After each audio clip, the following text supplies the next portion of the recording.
Hey guys, I want to talk a little bit about a true zero in processing and a little bit about ecological validity. Those of you who've done my trainings know I say that the only time I accept anything over a zero, like a zero point 0.5 or a 1, is with traumatic grief. And otherwise, you take a zero because ones are hairy threes that are hidden. They're another channel that we can still get. I stand by that in a lot of ways, and it's more complicated as always. When we're looking at uh, finding a zero and we're looking at ecological validity, it depends on the client, it depends on the amount of trauma. It's going to look different for complex developmental trauma than it does for individuals without that. And again, in traumatic grief, the remaining one, the acknowledgement of that extra suffering, tends to be something that clients want to hold on to in honor of the person that they lost. And I've seen this for the last 10 years across the board, experienced it myself. So I feel like I kind of understand that. And it's not that a one feels good enough. It's that a one still hurts a little, and there's something that feels honoring about that. That's okay. I leave that. I want to talk about getting a true zero a little bit in phase 4. So we're not moving on to 5, 6, 7. We're not moving on to 5 until we're done with phase 4, until we have our zero there, or again, ecological validity.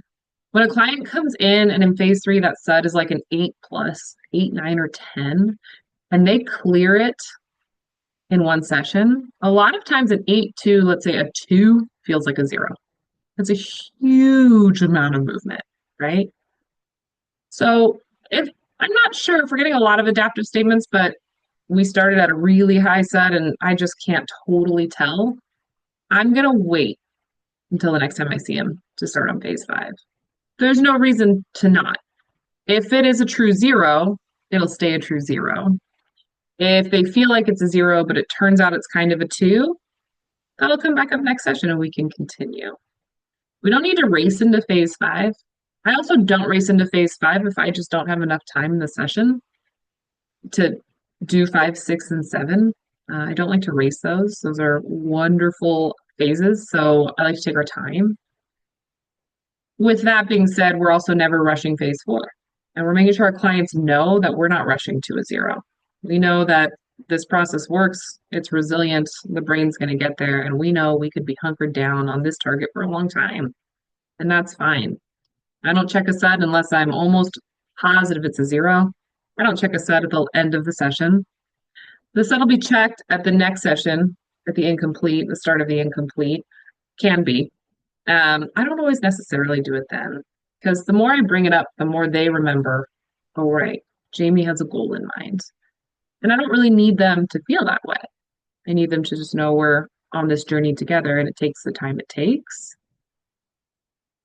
As far as ecological validity goes with complex developmental trauma, which I'll talk about more, that one's um, that one's a little bit stickier because the networks are so complicated.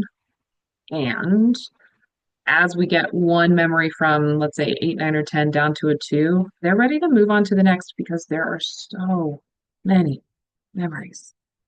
I often refer to this as my consultees as whack-a-mole. We're going to whack one of those down as far as we can, and they're going to come in and say, let's go here now. This one's coming up, and we're going to follow it, right? Based on the basic training, we say, hey, get a 0-7 clear and then move. But if you have a client with complex developmental trauma who's feeling these great effects and ready to move on because their brain is prioritizing now the next biggest injury, which there are a ton of, and you say, cool, we got to get this 2 down to a 0, they're going to get pretty frustrated with the process.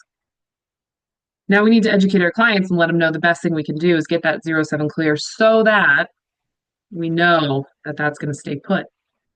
The other tricky part with that, as far as ecological validity goes and complex developmental trauma, is sometimes there are so many feeders that those 2s just aren't going to come down until we process a whole ton of other things. That's fine. We can come back around to them, or potentially they'll generalize and process with the other memories, or potentially a bunch of 2s feel better than a bunch of 10s. Okay? So I was just reminded the other week, the fear of leaving the basic training and being creative. And the reason that we've, I think, started some of that fear is because there were people who have gone out and done some damage, unfortunately, because they took EMDR and threw it into their own toolkit, which I have a whole nother video for, and and it went poorly a lot. And now a lot of us, there are plenty of us out here undoing some of that work. So there is space for creativity after we get that fidelity down.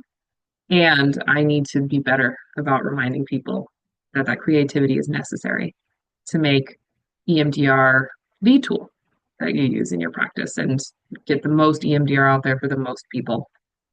So, in looking at SUDS, there's actually a little bit more looseness, I think, than what we communicate in the basic training for those reasons. All right. So much more to talk about there, but we'll stop here today. Thanks, guys.